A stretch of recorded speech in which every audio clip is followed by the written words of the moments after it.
You are 18 years old. You just graduated from the State Loyalty Academy. Your uniform is still stiff with the factory starch of a system that has been manufacturing enforcers for 37 years. The uniform is grey, neutral, anonymous, the colour of bureaucracy and ash, with a silver insignia on the collar that marks you as a junior compliance officer grade 1. Your helmet has a visor that covers your face completely. This is intentional. The state does not want citizens to see your eyes. The state wants them to see the uniform, the baton, the authority, and nothing human behind it. Your first patrol is in Sector 14, Block C, a housing complex of identical concrete towers that stretch 20 floors into a perpetually overcast sky. The air smells of industrial solvent and boiled cabbage from the communal kitchens, while surveillance drones hum overhead in constant insectal patrol. The citizens of Block C are gathering for the daily compliance check, a mandatory biometric scan, a loyalty phrase recitation, and a random selection of 3 individuals for enhanced verification. The lottery is supposedly random. Everyone knows it isn't. The lottery targets the ones who complain, the ones who gather in groups, the ones whose gaze lingers a moment too long on the council propaganda posters. Today, the lottery selects an old woman, a man with a limp, and a teenage girl whose posture is openly defiant. The senior officer is a man named Voss. He has been doing this for 15 years, and he has the dead eyes to prove it. He hands you the baton and points at the old woman. She's not reciting fast enough. Encourage her. The old woman looks at you, her eyes watery with cataracts and fear. You raise the baton. Your hand is shaking. Voss is watching. The drones are watching. The state is always watching. You swing. This is Level 1. Level 1, the Junior Compliance Officer. Your rank is the lowest in the Office of Civil Compliance, which is the official name for the enforcement arm of the state. The citizens call you Greybacks, a slur that originated in the industrial slums of Sector 22 and has since spread through the entire city. You hear it whispered behind your back on every patrol. You learn to ignore it. Ignoring things is the first skill the job teaches you. Your duties are mundane and brutal in equal measure. You patrol the housing blocks during curfew hours, checking IDs, issuing citations for minor infractions, a broken window, a missed work shift, a loyalty phrase mumbled instead of spoken with proper enthusiasm. The citations carry fines that are deducted automatically from the citizens' state labour credits, a currency that is already barely enough to afford the rationed food and the unheated apartments and the mandatory contributions to the council's perpetual war effort. You enforce the quota system, which requires each block to produce a certain number of volunteers for the labour camps each month. The volunteers are never volunteers. You drag them out of their apartments, sometimes gently, sometimes not. The training is ongoing, even after the academy. You attend weekly indoctrination sessions in a windowless room beneath the sector headquarters, where a political officer shows you films about the enemies of the state. The resistance cells in the outer sectors, the foreign powers that seek to destabilize the council, the internal saboteurs who spread dissident literature and unapproved art. The films are graphic. They show what happens to enemies of the state when they are caught. You watch them and feel nothing, or tell yourself you feel nothing, and the distinction starts to blur after the first few months. Your colleagues are a mixed group. Some are true believers, young men and women who grew up in the state youth programs and believe every word of the council's propaganda. Some are careerists, people who join the office because it offers better rations, better housing, a path to the middle tiers of a society with no middle class. Some are sadists, people who enjoy the power, who swing the baton harder than necessary, who volunteer for the interrogation shifts. You don't know which category you fall into yet. You're not sure you want to know. Level 2. The Patrol Sergeant. You've been in the office for 3 years. Your uniform has been upgraded. 2 silver bars on the collar, a sidearm in addition to the baton, and a personal identification code that grants you access to the lower security areas of the sector headquarters. You are a patrol sergeant now, commanding a squad of 6 junior compliance officers who look at you the way you once looked at Voss. Voss is dead, by the way. Killed in a resistance ambush in Sector 17, a homemade bomb hidden in a trash receptacle. His funeral was a closed casket, a state ceremony with a pre-written eulogy delivered by a political officer who had never met him. You received his baton as a ceremonial inheritance.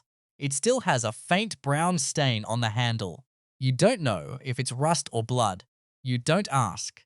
Your squad patrols the border zone between Sector 14 and Sector 9, a desolate industrial district of abandoned factories and poisoned canals. The resistance is active here, not the organized resistance of the outer sectors, but a scattered network of dissidents, smugglers, and desperate people who have nothing left to lose.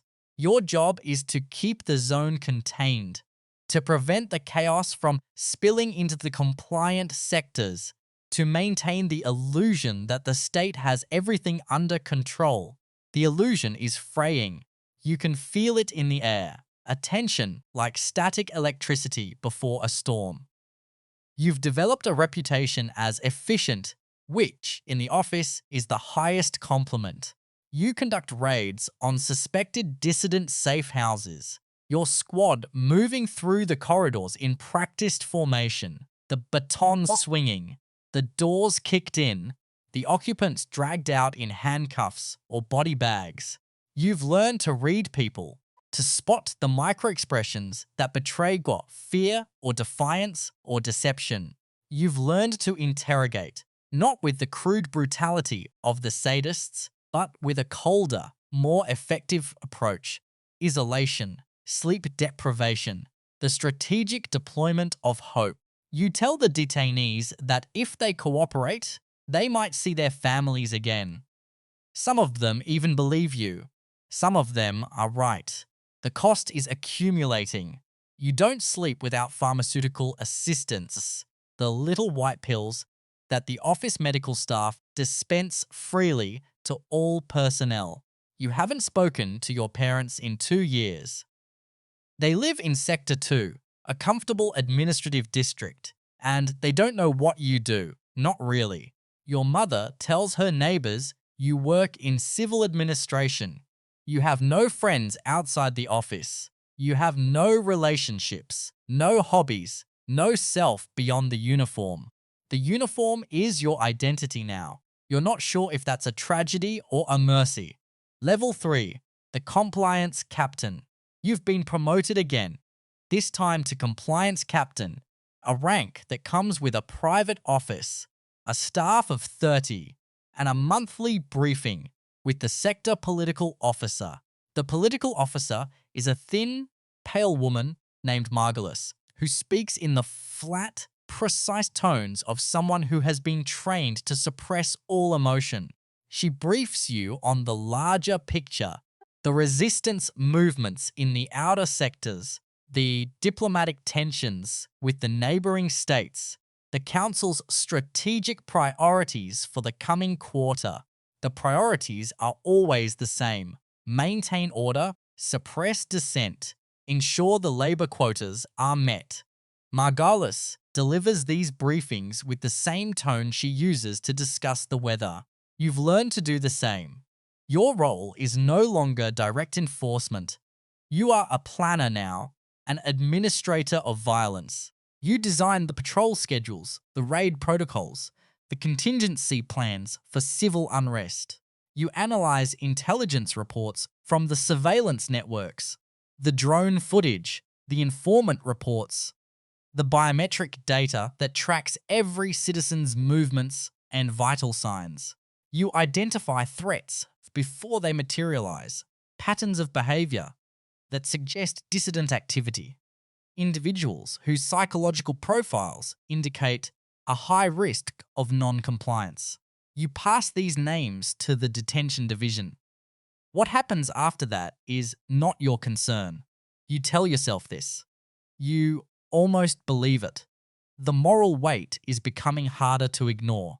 You oversee the punishment details, the public floggings in the central squares, the forced labor assignments, the re-education camps that are officially called civic rehabilitation centers and are, in reality, places where people disappear. You've toured the camps. You've seen the emaciated figures in grey uniforms, the hollow-eyed children, the mass graves that are officially waste disposal sites. You wrote a report once, early in your tenure, suggesting reforms. Margulis called you into her office and explained, in her flat, patient voice, that the camps were operating exactly as the council intended. The report was deleted from the system. You never wrote another one. Level 4. The Interrogation Specialist. You've been transferred to the Special Detention Division, the branch of the office that handles high-value detainees, resistance leaders, foreign agents, political prisoners whose cases are too sensitive for the standard camps. Your title is Interrogation Specialist, Grade 1, and your office is in the basement of the sector headquarters, a soundproofed suite of rooms with drain-equipped floors and walls painted a shade of grey that doesn't show blood. The work is classified. You cannot discuss it with anyone outside the division. You cannot discuss it with anyone, period. The interrogations are a science, and you have become a scientist. You've studied the techniques developed by the old regimes, the ones that existed before the unification, the sleep deprivation, the stress positions, the sensory overload, the pharmacological interventions. You've refined them, systematized them, created a methodology that is efficient and reliable and produces actionable intelligence in 82% of cases. The remaining 18% are either broken beyond recovery or executed, and the execution orders are signed by someone else. You tell yourself this distinction matters. It doesn't. The prisoners blur together. Faces, names, confessions, the same desperate pleas, the same eventual silences. You've learned to read the silence, to tell the difference between a prisoner who has nothing left to say and a prisoner who is waiting for the right moment to lie. You've become very good at this. You've become the best interrogator in the sector, and your methods are being studied by other divisions. And Margulis has recommended you for a council commendation. The commendation ceremony is in 2 weeks. You will wear your dress uniform and stand on a stage while a council member pins a medal to your chest.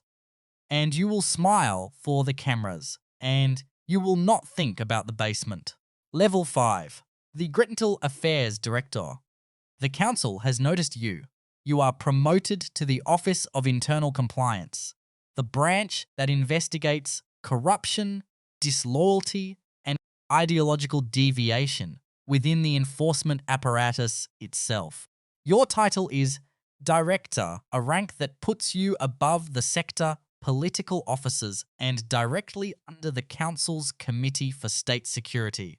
Your job is to root out the rot, the enforcers who take bribes, who show leniency, who express doubts, who are, in any way, insufficiently committed to the cause. Your job is to police the police. The irony is not lost on you. You are the most compromised person in the office. You have doubts that would get you shot if anyone knew. You have a storage unit in Sector 19, rented under a false name, containing a dossier of the worst things you've done. Photographs, documents, a journal written in a code of your own devising. The dossier is an insurance policy, or a suicide note, or both. You're not sure anymore. Your investigations are thorough and merciless. You've uncovered 3 corruption rings, a dissident sympathizer network that had infiltrated the Sector 7 Patrol Division, and a senior interrogator who was falsifying intelligence reports to protect a resistance contact. Each investigation ends the same way: arrests, interrogations, executions. You attend the executions as a formality, standing against the wall while the firing squad does its work. The condemned look at you with expressions ranging from hatred to bewilderment to a strange, hollow relief. You don't look away. You've learned that looking away is a luxury you can't afford. Level 6, the Council Liaison. You are now the Council Liaison for the entire Office of Civil Compliance, a position that places you in the highest echelons of the state security apparatus. You attend meetings in the Council Spire, a black glass tower that rises from the center of the city, like a blade, its upper floors visible only to those with the clearance to enter. The council members are 7 elderly figures in identical grey robes, their faces obscured by holographic masks that display the state emblem, a clenched fist surrounded by a circle of stars. You never see their real faces. You don't think anyone has. Your role is to translate the Council's will into operational policy. You receive directives that are sometimes cryptic, sometimes brutally specific, and you convert them into orders that filter down through the ranks until they reach the boots on the ground. You are the bridge between the abstraction of power and the concrete reality of enforcement. You know things now that you wish you didn't. The true purpose of the labor camps, population reduction, the true reason for the perpetual war, economic control, the true identity of the Council, former generals, corporate executives, and intelligence chiefs who staged the unification 37 years ago and have been ruling ever since. The knowledge is corrosive. It eats at your remaining illusions like acid. You have a family now, or something like it. A woman in Sector 2 who doesn't know what you do. A child who calls you Papa, and whose face is the only thing that still feels real. You see them once a week in a guarded apartment provided by the state, and you hold your daughter and tell her stories that have nothing to do with basements and firing squads. She believes you are a government administrator. You will keep her believing that for as long as you can. You will protect her from the truth and from the system that employs you and from the person you have become. This is the last good thing you will do. It is not enough. It was never enough. Level 7, the fall. The collapse when it comes is shockingly fast. The resistance has been growing for years. The outer sectors, the labor camps, the dissidents who were supposed to be broken but were only bent. A coordinated uprising, a series of attacks on sector headquarters, a defection by a senior council member who broadcasts a confession on the black market networks. The system that seemed invincible, the machine that ground up millions of lives, turns out to be brittle at its core. The council flees. The spire falls. The Office of Civil Compliance is declared a criminal organisation by the provisional government that forms in the chaos. You are arrested at your apartment, the one in Sector 2, while your daughter watches from the doorway.